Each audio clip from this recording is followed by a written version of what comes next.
Welcome back. We've just taken an incredible expedition together, exploring different money personalities and discovering the unique strengths and challenges that come with each one. Now comes the most important part of this entire course, putting it all together and creating your personal action plan. By now, you probably have a pretty good sense of which money personality type resonates most strongly with you. But here's something really important that I want you to understand. Most people aren't just one personality type. You might be primarily a saver, but with some investor tendencies. Or maybe you're a spender who also has money worrier traits. You could actually be a money monk with some money avoider characteristics. And that's not only normal, it's actually more common than being purely one type. Think of your money personality like a recipe. You might be 60% saver, 20% investor, and 20% money worrier. Or maybe you're 50% spender, 30% debtor, and 20% money avoider. Understanding your unique blend is what makes this framework so powerful. But here's where it gets even more interesting. Your money personality can actually change during different phases of your life. When you're fresh out of college with student loans, you might lean heavily debtor. When you get your first good job, you might shift towards spender. When you start thinking about buying a house, you might develop strong saver tendencies. And when you're planning for retirement, you might embrace your inner investor. This isn't inconsistency, this is growth and adaptation. Your money personality should serve your life goals, not limit them. So, let's talk about how to create your personal financial mission statement. This is going to be your North Star, the thing that guides all your financial decisions and keeps you on track when you're tempted to fall back into patterns that don't serve you. First, I want you to identify your core values. Not what you think you should value, but what you actually genuinely care most about. Is it family? Freedom, security, adventure, making a difference in the world, creative expression? There's no right or wrong answers here, just your authentic priorities. Next, think about what financial success actually means to you personally. For some people, it's never having to worry about money. For others, it's being able to travel the world. For some, it's being able to help family members or support causes they believe in. For others, it's having the freedom to take career risks or pursue creative projects. Your definition of financial success should be based on your values and your vision for your life, not on what other people think you should want. Now, here's how you create your mission statement. Write 1 or 2 sentences that connect your money management to your deeper values and goals. For example, I manage my money intentionally so I can have the security to take creative risks and the resources to help my family when they need it. Or, I build wealth strategically so I can have the freedom to travel, experience new cultures, and support environmental causes I care about. Or, I handle money responsibly so I can provide stability for my family while also modeling good financial habits for my children. Your mission statement should feel inspiring and authentic to you. It should remind you why you're doing this work, especially on days when budgeting or saving or investing feels difficult or boring. All right, now let's create your 90-day implementation plan. This is where we get specific and actionable. Based on your primary money personality, I want you to choose your top 3 financial challenges. If you're a spender, maybe it's impulse buying, lack of emergency savings, and credit card debt. If you're a money worrier, maybe it's analysis paralysis about investing, checking accounts too frequently, and sacrificing too much present happiness for future security. Be honest about what's actually holding you back or causing you stress.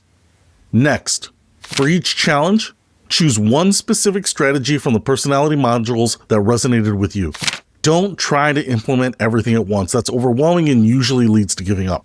For example, if you're a spender struggling with impulse buying, maybe you choose the 24-hour rule.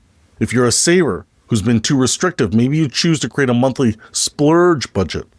If you're an investor with analysis paralysis, maybe you choose to start with just $50 per month in a target date fund. The key is picking strategies that feel doable and specific.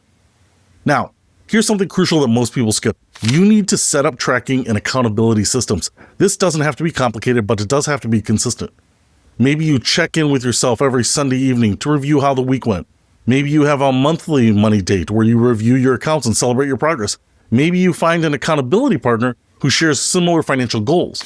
The specific system doesn't matter as much as having some system. What gets measured gets managed, and what gets celebrated gets repeated.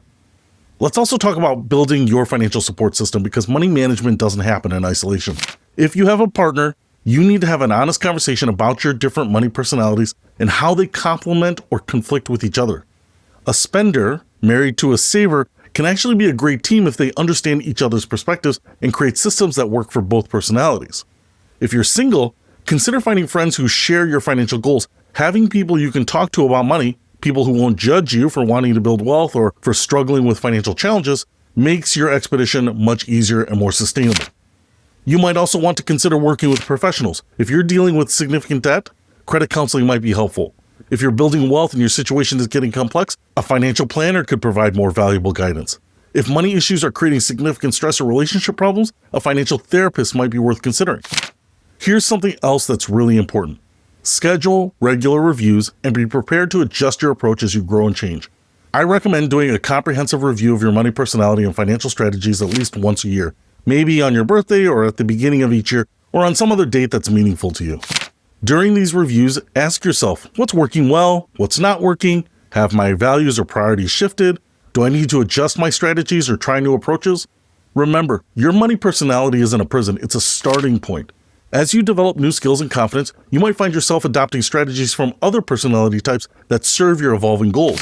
And please remember to celebrate your progress along the way. Building healthy money habits is hard work, and you deserve to acknowledge your successes, even the small ones. So, paid off a credit card? Celebrate. Built your first $1,000 in emergency savings? Celebrate. Made your first investment? Celebrate. Went a whole month without impulse purchases? Celebrate that, for sure. These victories matter, and celebrating them helps reinforce the positive changes you're making. Here's what I want you to do in the next 24 hours.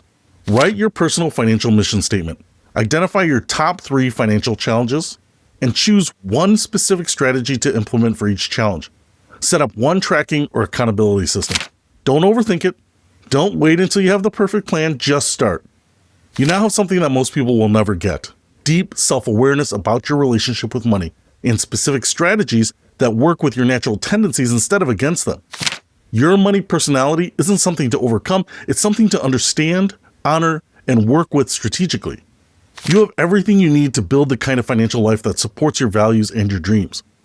In our last module, we're going to talk about resources for continued learning and next steps for your financial expedition. But the real work starts right now with the choices you make today and tomorrow and every day after that. So you've got this. I believe in you, and I'm excited to see what you build. So I'll see you in our next module.